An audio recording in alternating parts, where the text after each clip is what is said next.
answer box to address questions to us. You can monitor other people's questions and yours as well through the Q&A box. And we'll be monitoring your questions and addressing them during the presentation. This presentation is also being recorded and will be posted on the THECB YouTube channel with links through the Reskilling page on the THECB website. This PowerPoint deck will also be available on the THECB Reskilling webpage following this afternoon's event. And now I'd like to take the opportunity to introduce Dr. Tina Marie Jackson, who is THECB's new Assistant Commissioner of Workforce Education. Dr. Jackson previously served as District Director of Developmental Education at Collin College, and she also was statewide coordinator of community college programs at University of Texas Austin, and an Associate Dean of STEM at Dallas College. We are thrilled to have her join us. She joined us in early December, and let me pass this over to Dr. Jackson. Hello, everyone. I am so glad to be here with you all.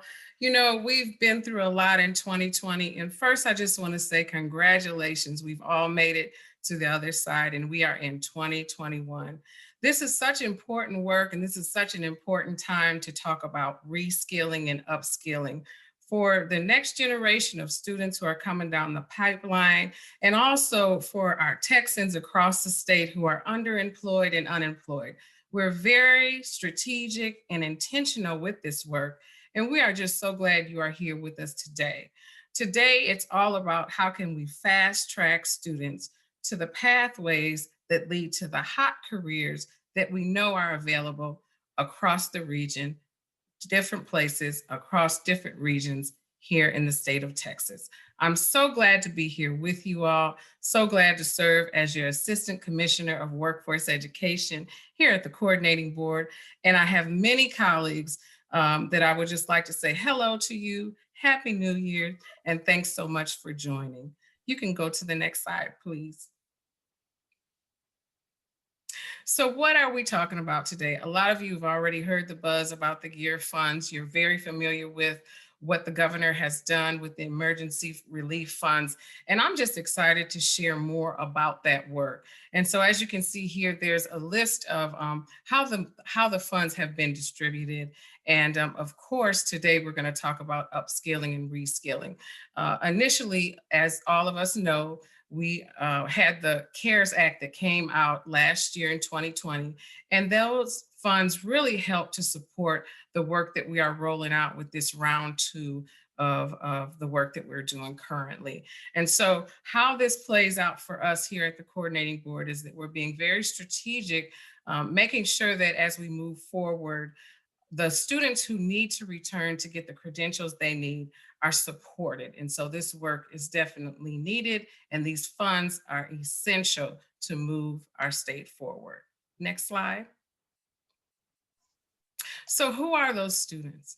Well, we know right now there are at least 4 million Texans who have talked about the fact that they need to have some kind of training, upskilling, reskilling. There's also a group of people who are unemployed right now. So we have about 4 million who are unemployed. And as you can see here from the data, and I really believe in looking at the data because data really can inform where we need to spend most of our time with this work. So we know that right now we have a large population of Texans who don't have credentials but have some college.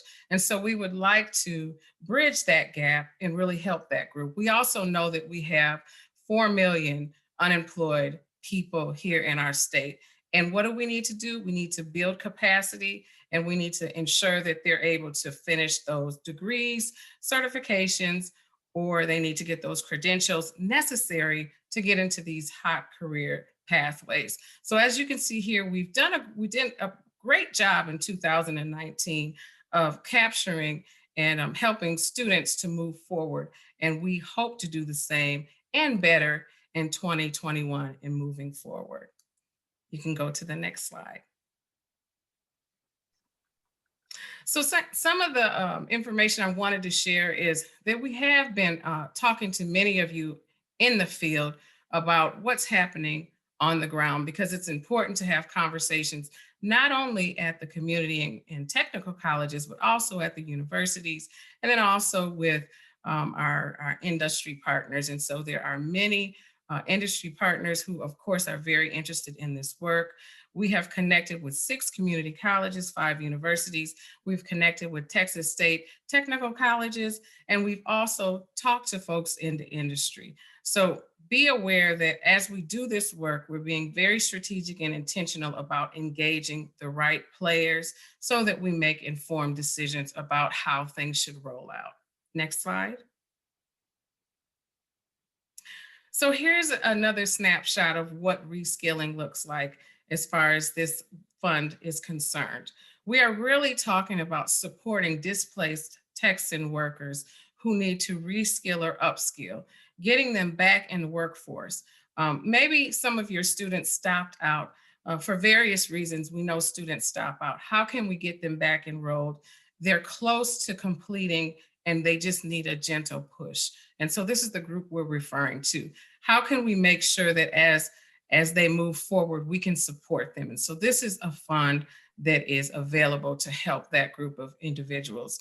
We know times are tough right now, and so we are really targeting students who have been impacted by COVID, and this is no small feat. And so it really does take all of our colleagues from the 2 years, the 4 years. We're working with the Texas Workforce Commission and others to ensure that we're able to reach this broad population of Texans across the state. I am going to turn it back over to my colleague, Sherry, Dr. Reynes, who's on. You can take it away. Thank you. Next slide, please. So for those of you who attended our webinar last fall for the first round of this grant competitions, a lot of this information will be familiar to you, and we're going to try to highlight some small differences between this round of competition and the previous one. Like last time, in round 1, this grant competition is open only to public 2- and 4-year institutions and technical institutions in Texas. And the funds that are given to grantees, institutional grantees, are used to be used exclusively for tuition and fees. And they are last dollar awards. The idea being, in the spirit of GEAR, the emergency education response, that these funds will be deployed as rapidly as possible by grantee institutions to benefit students. The grant does not have an extension. It must be expended by the end of the grant period, which is February 15, 2022. And that's also the date that funds will need to be returned if they're not expended. Next slide, please. As I mentioned, the student awards that institutions can give through this grant opportunity have to be last dollar awards after any federal, state, or institutional gift aid is received by a student. They're not to exceed an eligible student's demonstrated financial need. Again, used only for tuition and fees is very important. And the awards can be between $500 and $2,500 per semester per student, but should not exceed $2,500. These award sizes of $500 to $2,500 per semester or term per student are at the discretion of the institution. For example, an institution could decide to change the award size over time for students that are progressing through the grant period.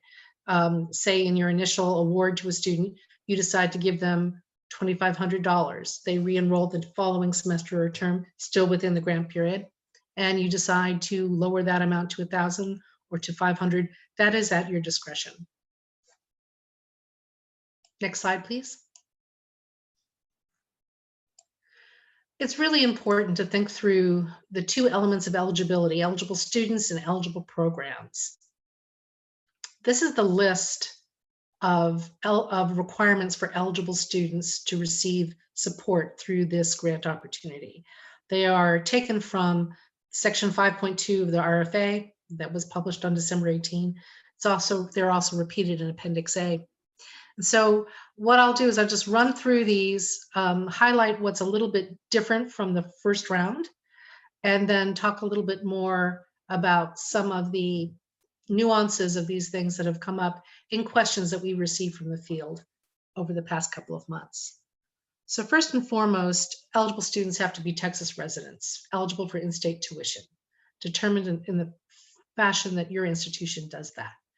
Students have to filed a FAFSA. They have to have financial need and be eligible for federal Title IV aid. There is a little bit of an exception to that. Students who are enrolled in very short-term, non-eligible Title IV workforce credential programs, but who are otherwise Title IV eligible, may be included and are eligible for this kind of award. In other words, they are Title IV in everything except the eligibility of their own Title IV workforce credential programs. Some very short-term programs like occupational skills awards, credential programs are not technically Title IV eligible, but students, if they are Title IV eligible, are still eligible, even if they're in those programs. Students have to affirm that they were affected by COVID-19, and we're relying on the institutions to make that determination. Through CARES Act distribution, as well as round one of this particular award and other kinds of aid that's been available to institutions. Institutions, I think most of you have developed your own processes for determining COVID-19 impact. So we're relying on you to do that. Students can be enrolled either full-time or part-time in their undergraduate or short-term workforce credential program. It's an important distinction. And they must be re-enrolling, which is to say, and this is how we define it, the students have not been enrolled in an accredited post-secondary institution in the previous academic or long semester or previous 6 months. So students must be re-enrolling and they must be near completion. And this is where we made a small change, but I think a significant one in terms of student eligibility. Students have to be within 12 months of completing their credential program or at the 75% or more point of completing their credential program. And you as an institution can make the determination of how you're going to calculate that element of eligibility. So all eligible students are re-enrollees that have stopped out of their previous post-secondary credential programs for at least the previous academic long semester or previous 6 months and are within 12 months or 75% or more on the way to completing a credential program. So students who are currently enrolled would not be eligible for this support without that term long semester gap. It's important to think about. And students who have stopped out for longer than a single long semester or previous 6 months or stopped out multiple times before they stopped out for the previous academic semester or 6 months are fine, they're eligible. So students who have enrolled in one or more credential programs before their current re-enrollment are eligible. Students can be new or continuing students in their currently enrolled program, meaning they could have been in another credential program and now they're re-enrolling in your institution and also re-enrolling in a new program. That's fine. That's fine, they're still eligible. If you use the 12-month rubric in terms of near completion for a credential program, that 12-month clock starts when the student re-enrolls. And we suggest probably using the registration date as the way to date from when a student's 12-month to completion starts, is calculated. Students are eligible for aid during the grant period of this program, as long as they're scheduled to complete their credential program within 12 months of re-enrolling, if that's the criteria you've used. But they don't have to complete within the grant period. So for example, if you decide to give a student a grant in fall 21, and they're within 12 months or 75% of completion of their credential program, but they won't complete until spring 22 or summer 22, that's fine. That's fine. They're still eligible. You're just going to be, the grant money available to them is only going to be during the grant period, but they can continue their studies and complete within 12 months or 75%, or that remaining 25% or less. So yeah, student credential programs may end after February 2022. Want to make sure that you know that. But support for their tuition and fees can only take place during the grant period. And though this program is about reskilling, it's really at its heart is looking at, as Dr. Jackson talked about, our unemployed, our displaced workers. Students don't have to actually be a dislocated worker to be eligible for support, but we're imagining many of the eligible students with these different kinds of characteristics will be. So you don't strictly have to be dislocated workers to be eligible. I'm seeing that we're getting some responses in the Q&A, and we'll either, if they're burning questions, we'll break in during this presentation. If not, we'll sort of gather our forces and respond to them closer to the end of our discussion. All right, next slide, please. Eligible programs.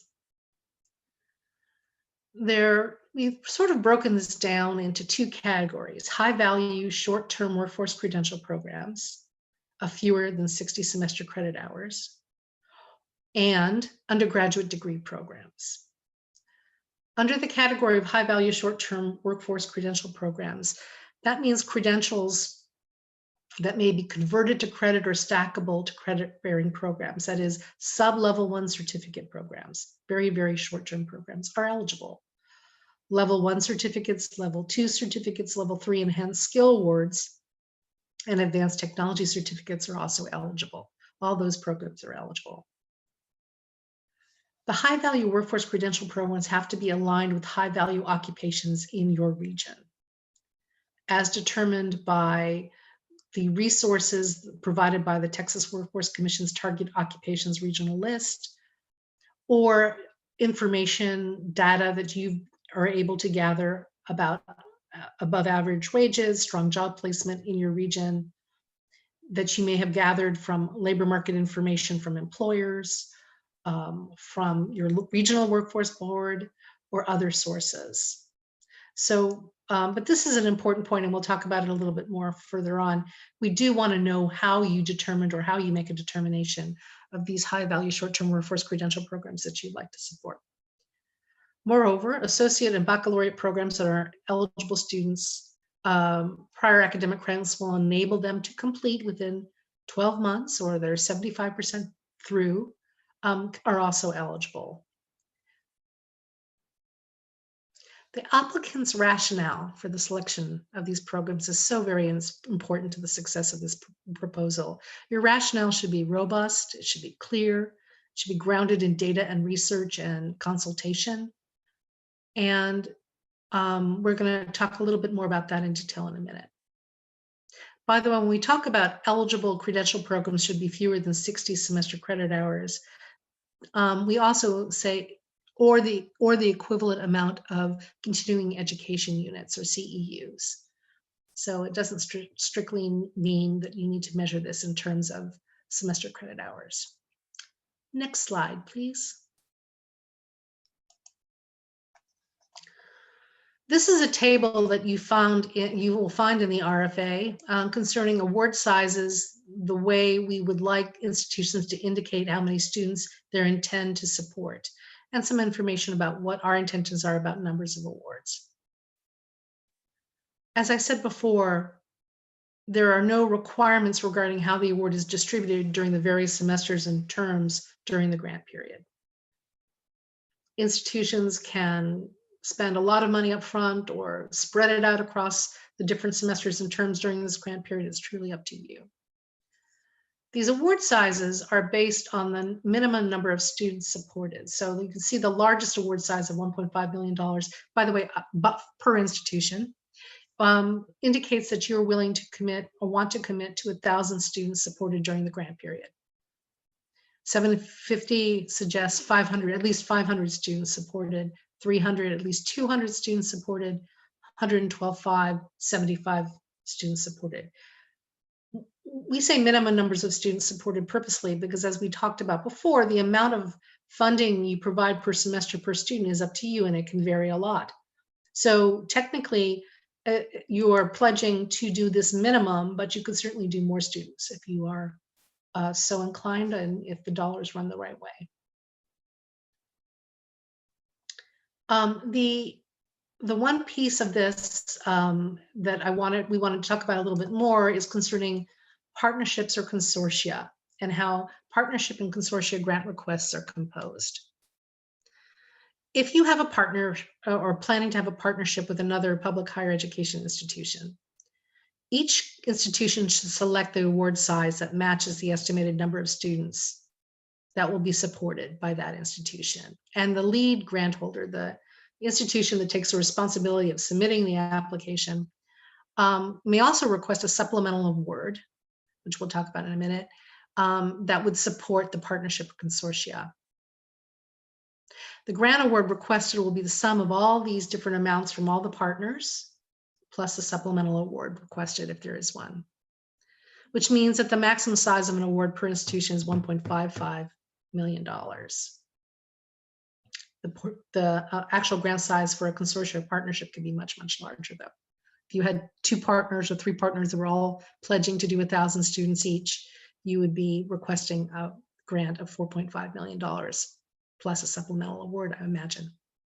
So we wanted to make sure that you understand that that's kind of the way you would construct a request for a consortia or partnership amount. And that's, I think, laid out very clearly in the application form itself. Next slide, please. So we mentioned the supplemental awards that are available for those who decide to propose a partnership or collaboration of some kind. The lead institution may request a supplemental award of up to $50,000 in over and above the main award, covering tuition and fees. And that award can be used for additional coverage for student and tuition and fees, marketing, training of personnel across the different institutions, institutional research costs associated with the partnership or consortium. Student advisors have been another element that some institutions have come up with as being a possibility.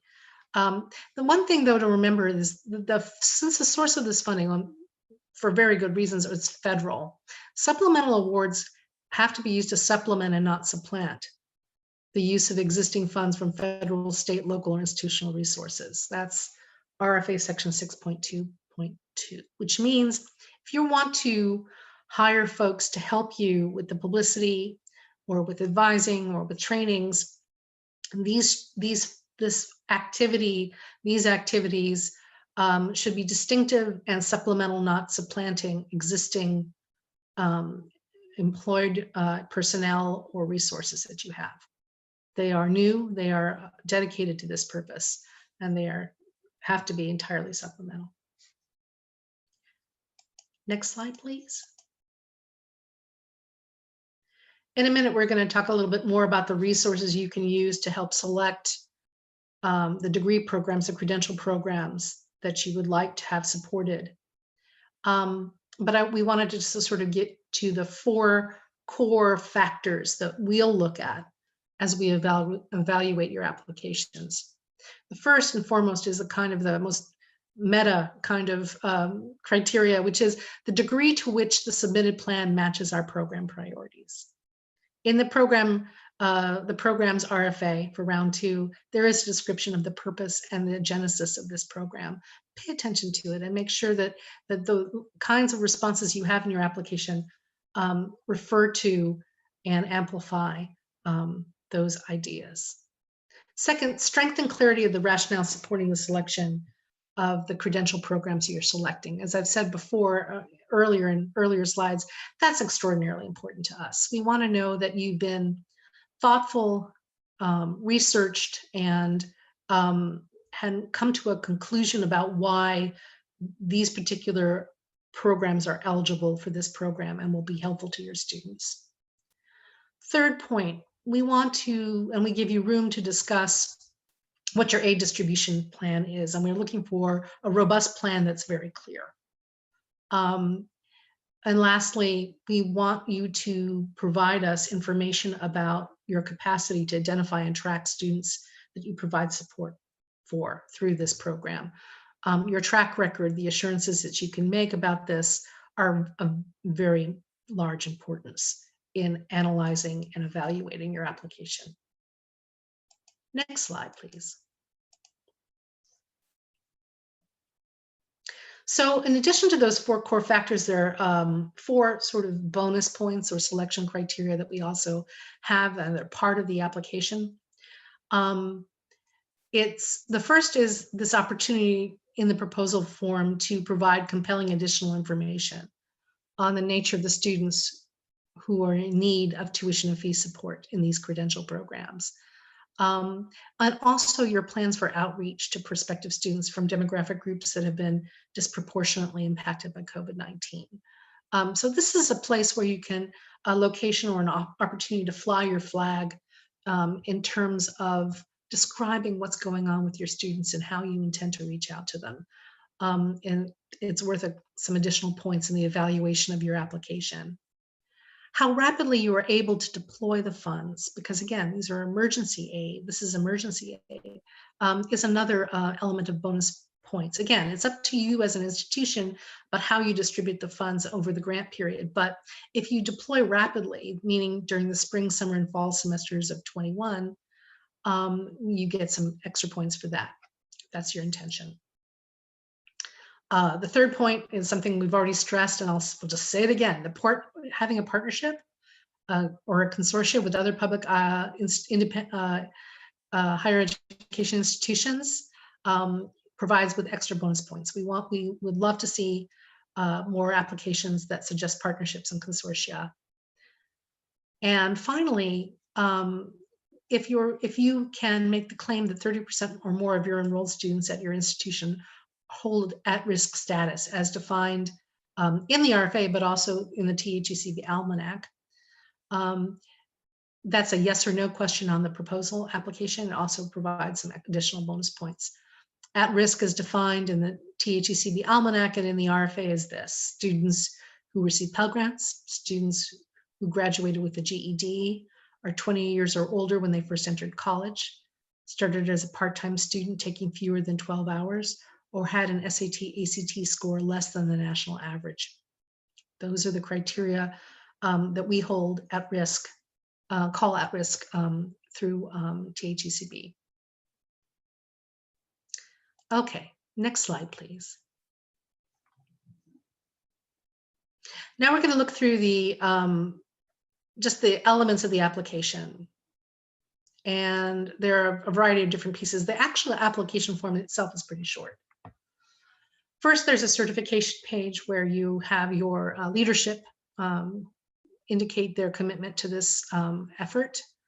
There's the grant request. That's the amount that you're requesting.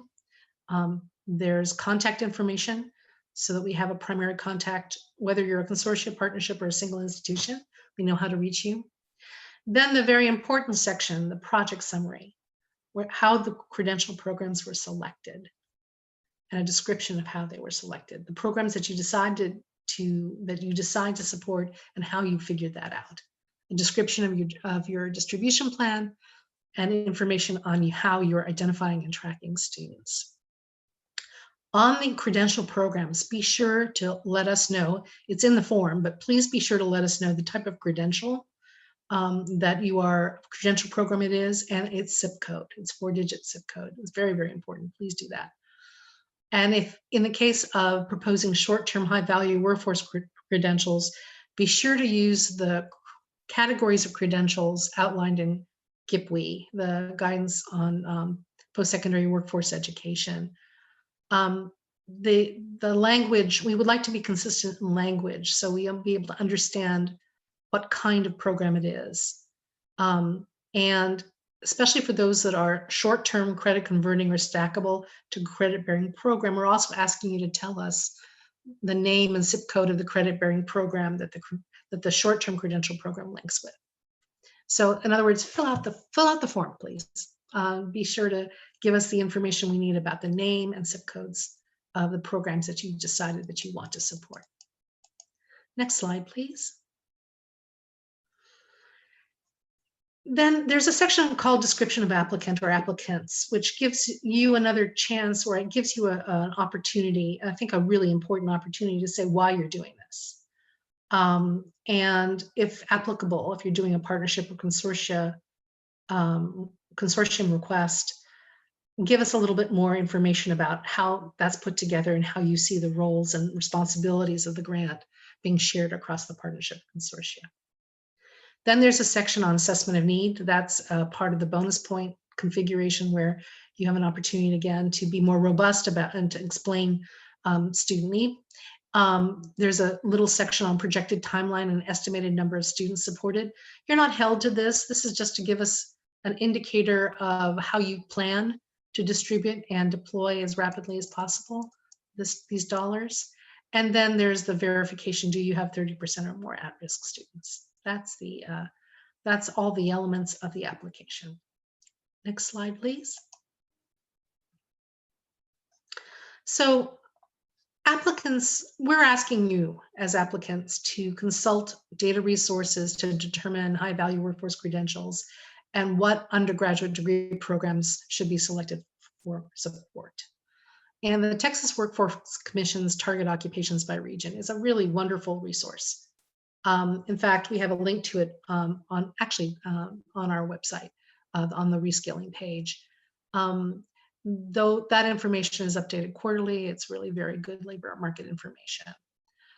Consultations with employers, local workforce boards, employer advisory committees, in the case of CTE programs, all of those are incredibly important feedback as well.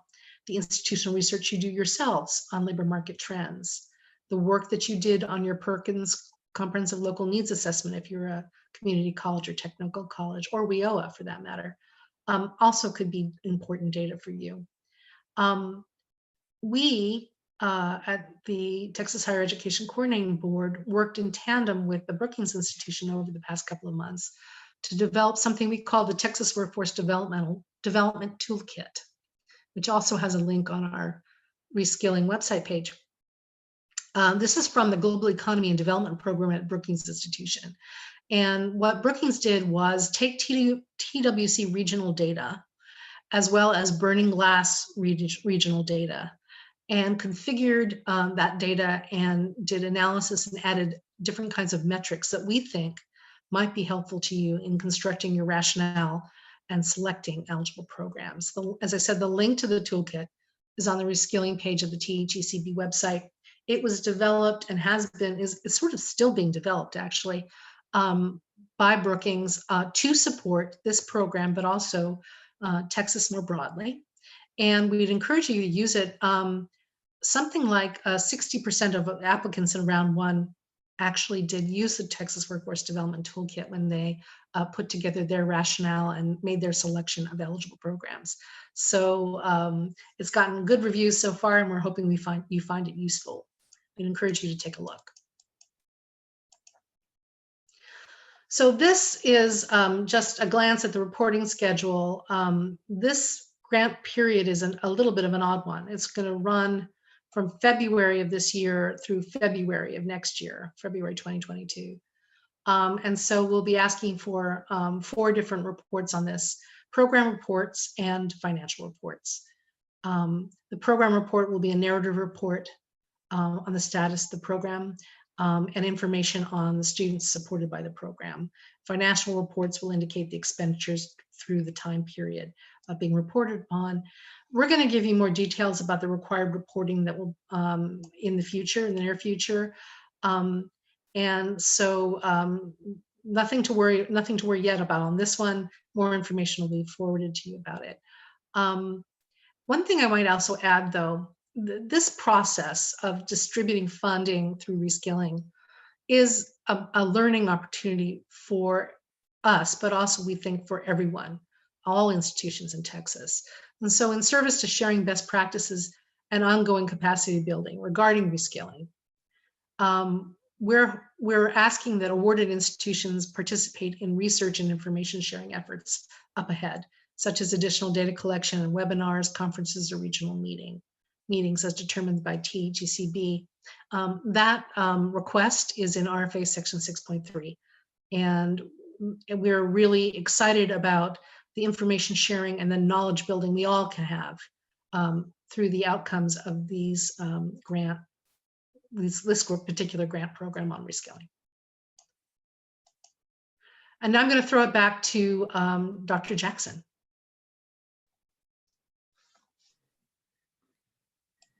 Hey, everyone.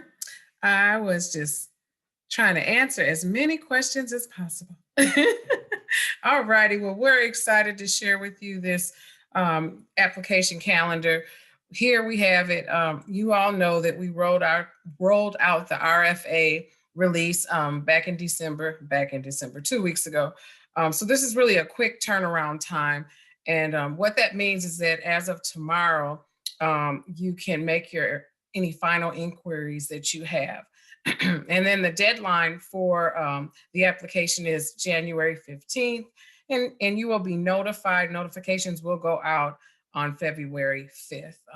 And at this point, if you could go to the next slide, we're gonna open the floor up for questions. We've had several. Sherry, I answered about 10 or 11. So I am going to mute myself for a moment and refer back to you. Sure. Tina, before you mute yourself, actually, maybe I might encourage you to stay online. What's appearing in my Q&A screen are the open questions that haven't been answered. Is that true? Correct. Cool. Excellent. So the first question, are we able to assist students that have stopped out but have gone into default on their federal or state loans? That is really interesting. So if that student, if default on their federal or state loans renders a student ineligible for Title IV funding, and then they cannot be helped. They cannot. I would imagine they are not deemed eligible. That would be my answer. But what's interesting about that is sometimes students have very small amounts of funding or default. Maybe it's a charge, maybe it's a late charge for something, or a textbook, or a fine, or some sort of smaller amount.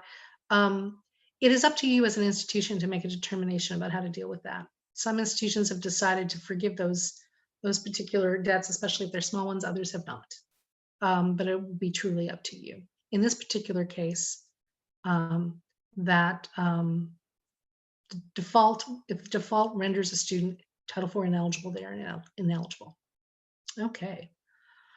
Now, students who qualify for TAFSA,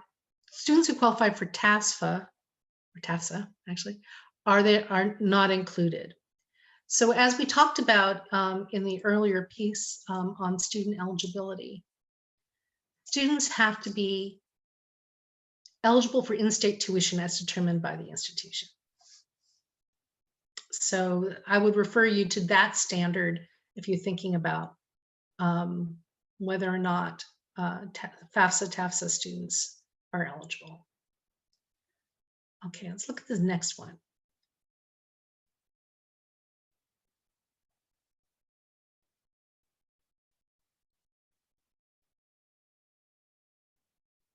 Right. I'm going to actually skip the next one and ask a question that's about the calendar first. Since the grant notices are made on February 5th, meaning that's the date that we're planning to tell institutions if they got the award, can we award eligible students who begin in January 2021?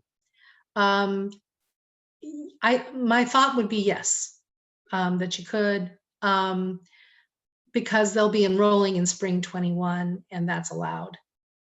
Yes.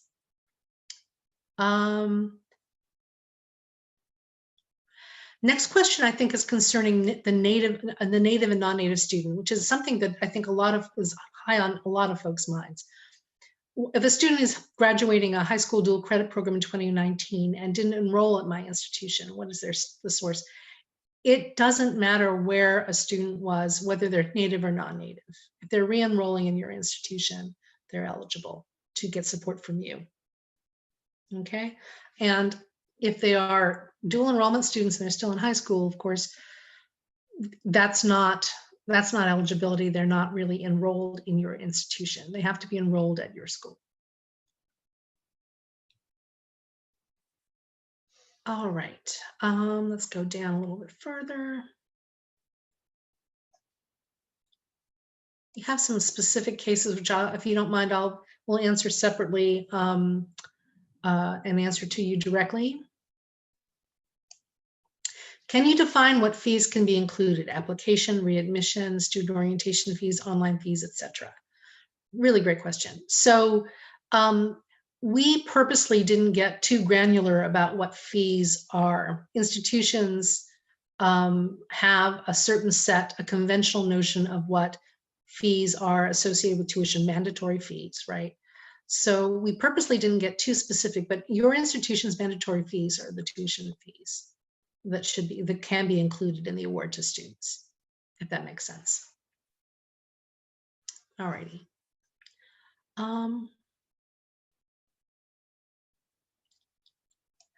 So the question about this is a very good question. Would students who completed some college credits while in high school, dual credit students, but were not able to continue college this year because of COVID, be eligible? The way we've thought about re-enrolling students is that they are students with some post-secondary credit and no degree. And that's why they are re-enrolling after previously being enrolled in an accredited post-secondary institution. So if they've never attended a college, even though they took dual credit, they would not be eligible to my mind. But there may be some specific examples of this. So if you want to follow up, we'd be happy to. With certain circumstances or certain scenarios for students, we'd be happy to answer that question. I'm gonna go further.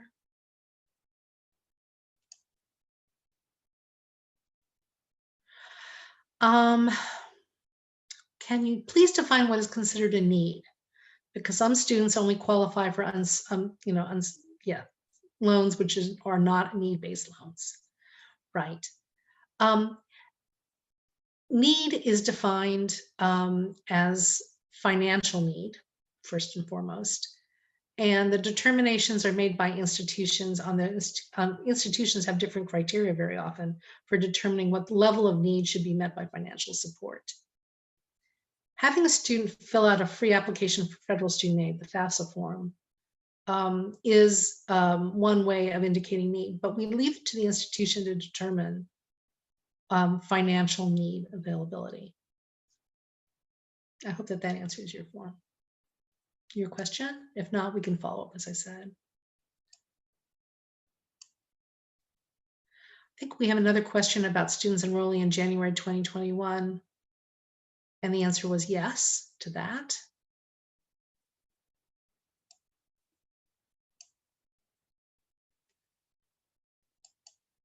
Tina, are you seeing that we have any additional unanswered questions at this stage from folks? Oh, by the way, all good, really good questions. Thank you. Excellent questions. No, I don't see any additional. Okay, we'll leave everybody up for a minute.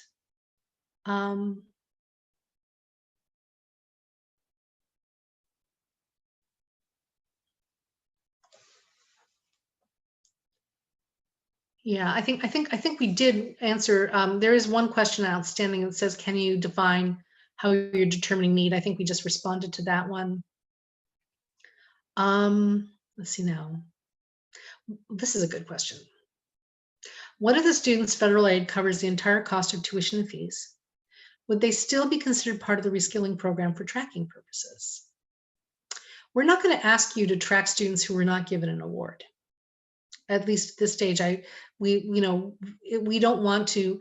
One of the principles that we hold very dear, and I hope you all take this in the spirit that it's given. We do understand the burden that we often place on institutions in terms of data requests every year, and so we do not want to make this unduly difficult for you. But meaning that we wouldn't ask you to try to track or report on students who are not part of this effort. We don't think. So I hope that provides a sufficient assurance.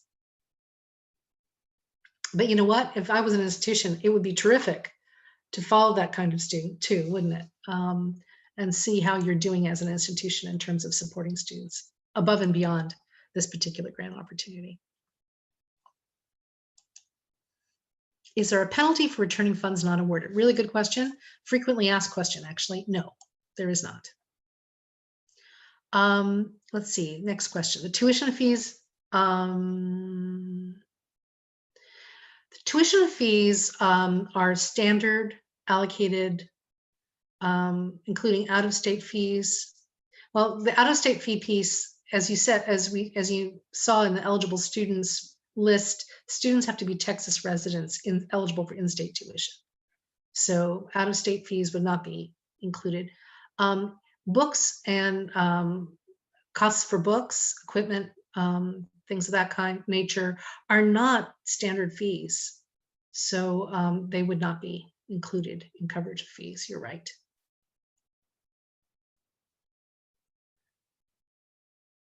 So another question, again, no apologies, by the way, ever necessary. This is a thick application with really good intent, and I think the outcomes are fairly straightforward, but getting there is a little complex. So no stupid questions here.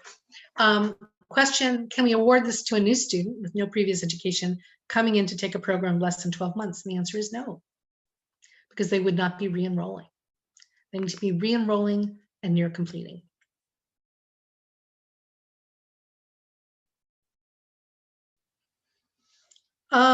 This next question from Dara about students dropping out and taking a no-cost course through Ed, such as a Microsoft Office course. I don't want to take a flyer on any question like that, but it seems to me, and I don't know if Tina, if you would like to weigh in, that would be okay because it's not a credit course. And the student wasn't enrolled in an accredited program to accrue credit. But we'd have to think about that one a little bit more. So if that is a situation, please ask that question through our inquiry and we'll get back to you. Yeah, I would also say the same, Dr. Reynes. I think that is a great question. And we'll do a little bit of back search. It sounds like this student should be eligible, but let us get back to you with the answer to that. Right. We want to stay consistent and give consistent answers across the board. Links to our website and the toolkit are being posted in the chat as we speak by Valerie Carrera, our amazing administrative support for this program. And by the way, all of this has been powered by Ernest Jacquet, who's one of our program directors at the Higher Education Coordinating Board and an ace when it comes to everything technical. If a student withdraws in the semester, do the funds have to be returned? No, they do not. Whether you as an institution would decide and make a determination whether you want the student to submit a refund to you as an institution so you can redistribute to other students. It's your decision as an institution. Okay. That's right. So there's a question here about early college high school students whether they would be eligible, and the answer is no, they are not eligible, similar to dual credit students. Next question. Oh, I hope I answered the question from IDH0211 just now. Dual credit and ECHS students do not qualify. That is right. Next question. What if a student never completed any college credit, but they were enrolled by definition of reaching ORD before dropping out? Would they be considered a re-enrolling student? I actually don't know the answer to that question, Sophia. We would have to do some thinking about that. Dr. Jackson, what do you think? We'll get back to you, but based off the fact that they did not receive any college credits would be something that we need to just make sure that we do the background on. So we'll get back to you on that one because that is a good question. And this next question, which I really enjoy, can there be a partnership application for a local community college with a state university? Yes, and yes, and yes. Please do. Please, please do. It doesn't matter to us who the lead is. You can have more than one partner and form a consortium.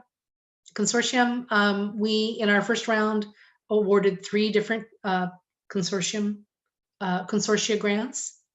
And they were 2 of the 3 blended 2-year and 4-year institutions. We love it. Any additional questions?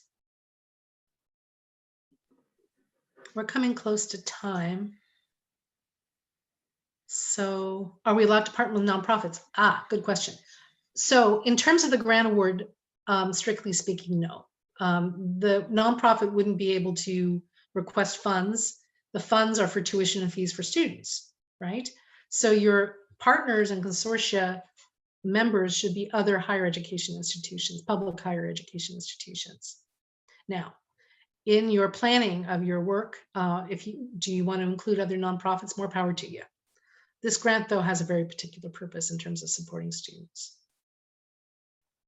Okay, another question from Dara. We have some workforce credentialing programs that are not credit, but lead to an industry recognized credential. Those would be the kind of potentially eligible programs if they are convertible to credit or stackable to credit bearing programs. Okay, so if it's an industry recognized credential and it's credit converting or stackable to a credit bearing credential program, they are eligible. And I think in the IT world in particular, that's a really important thing to think about. We'll be asking you what that short-term industry credential links to. We want information about that, what you're thinking, how you're thinking about it. But yeah, we're very excited about those kinds of proposed eligible programs. They're very responsive to students. Absolutely. Thank you, Dara. Okay. And we're at 6 or 7 minutes of. Dr. Jackson, shall we say our thanks? And I might also add again, if we did not get to your question either in real time or just now in open question period, we will get back to you, especially for those that we told you we would get back to you about. Yes, and thank you so much, Dr. Reynes.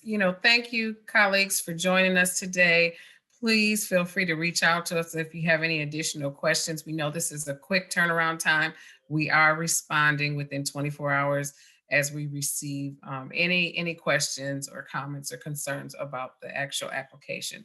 We're so glad you were here with us today, and we look forward to connecting with you really soon, probably in February. Have a good rest of your day, colleagues. Take care.